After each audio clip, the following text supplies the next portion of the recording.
The history of NASCAR at Indianapolis is a checkered one, no pun intended. But in the past decade, there's been one race that people will look back on fondly all the time for straight up carnage, and it's not that one. But first, a word from today's sponsor. With summer ending, I'm sure many of you are trying to just tune out the fact that school is coming back or anything like that. So why not do so with Raycon earbuds? Raycon is disrupting the electronics industry, making great sound for everyone, but only at half the price of other premium audio brands.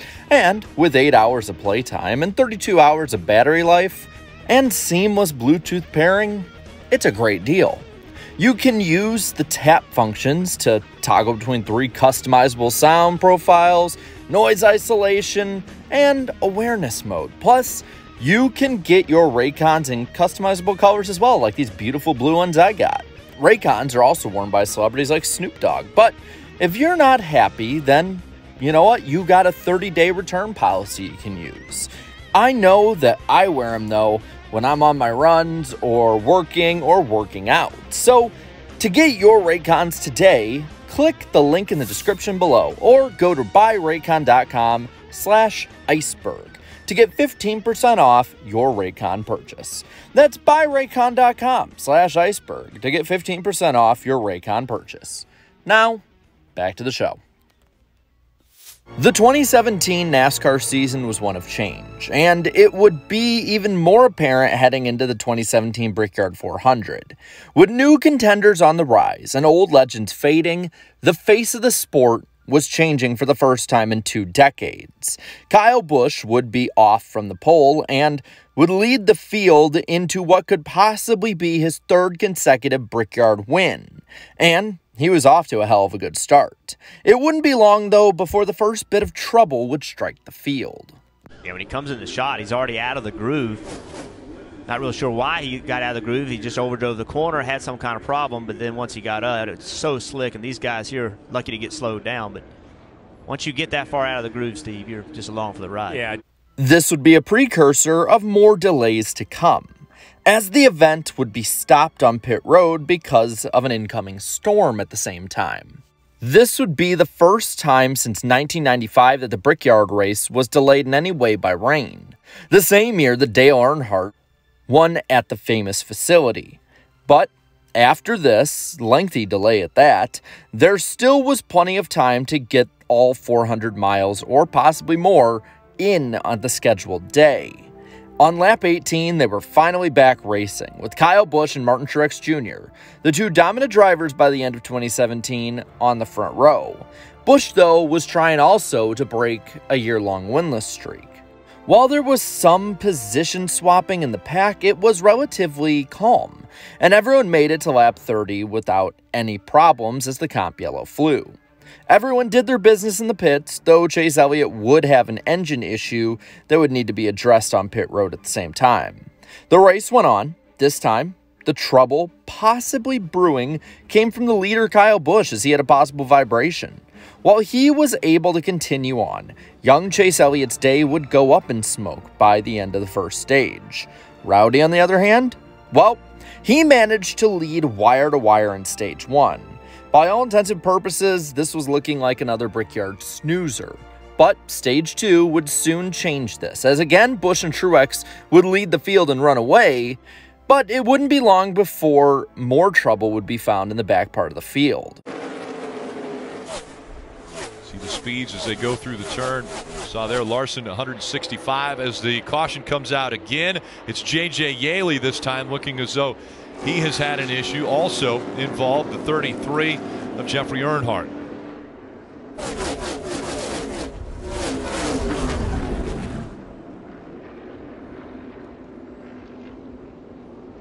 This is like contact right in the middle of the corner. Almost looks like they were 3 wide. It's a little hard to tell, to be quite honest. But This began a bit of a rash of cautions and quite a destructive start to the second stage.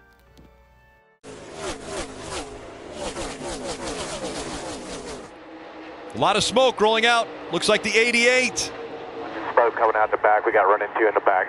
You see the damage to the nose, a heavy damage to the left tail. We ride along with him. This will tell the story right here. Still there. Clear behind him. Boom.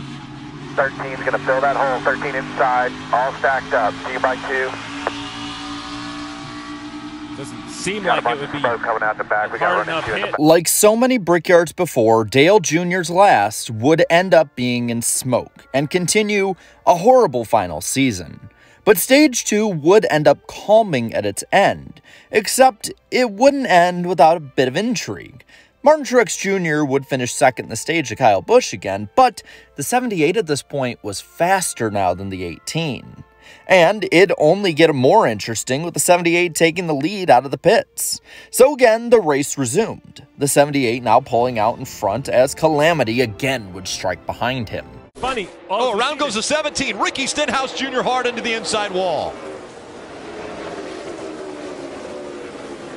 A lot of damage to the front We got end. turned down the back. Can't see the damage. I think we're going to be done. Yeah, we're done. Again, the race would stop because of something in the middle of the pack. But nothing could touch the likes of the 18 and the 78, except each other. You know, there's no more playing. It's time to go. It is. If I'm Kyle Busch, I'm contesting this spot.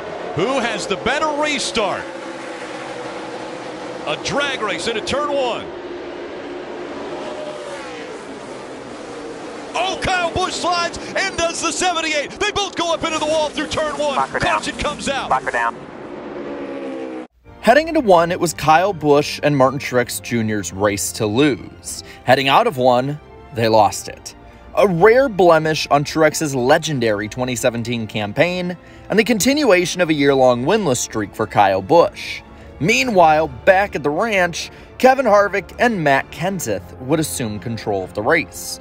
Much as he would often do in the 2010s, Harvick initially took the lead before Kenseth and the Tide Ride blew on by. And for the final time of the day, things calmed down as Matt the Brat led the field. But they'd all have to pit one more time, and of course, it was under green. The new man in charge was trying to stretch it a little bit, or at least have some kind of strategy, and that was Brad Keselowski and the Miller Lite Ford. Out of those who pit, it would be Trevor Bayne, actually, who took provisional lead. But all of this would again be stopped, and the piece would be destroyed. See Clint Boyer comes off the corner, gets loose. Eric Jones was underneath him. Big impact.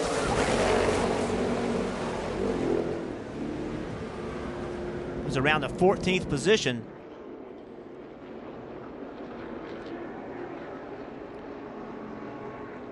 Going back across the racetrack, right in front. Yeah, the 41 of.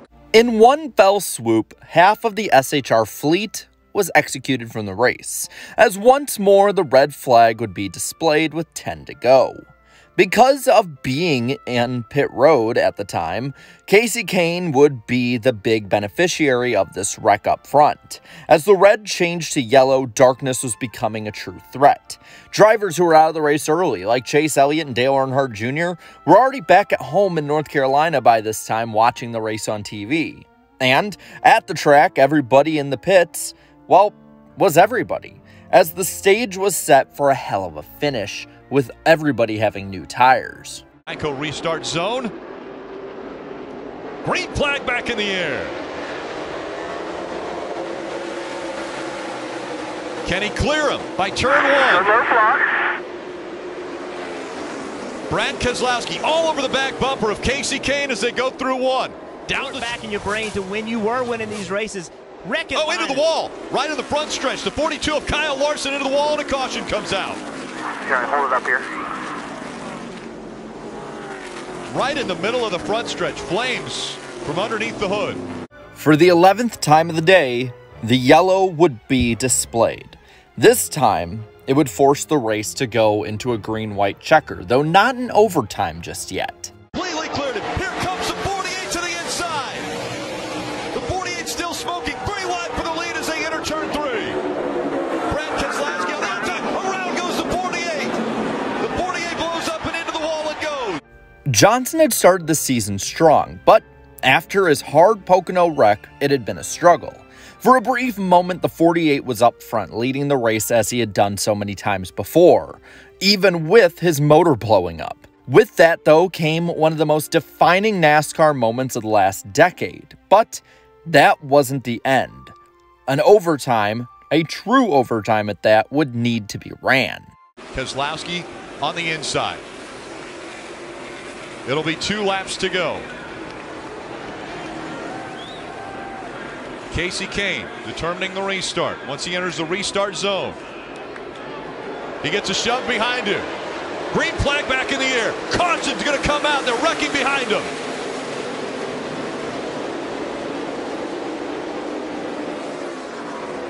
The Brickyard race that would never end was not over by a long shot, as the big one would strike.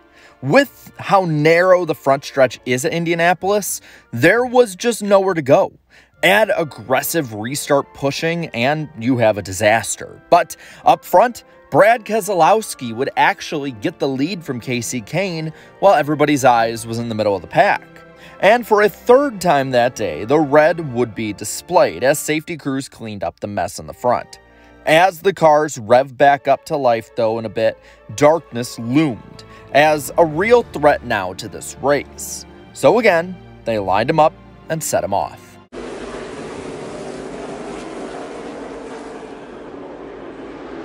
Green flag back in the air. Overtime, sponsored by Credit One Bank, is underway. Great restart for the 5 of Kasey Kahne. Can he hold it on the bottom of the track? Kahne gets by him. Smoke rolling out behind the 11.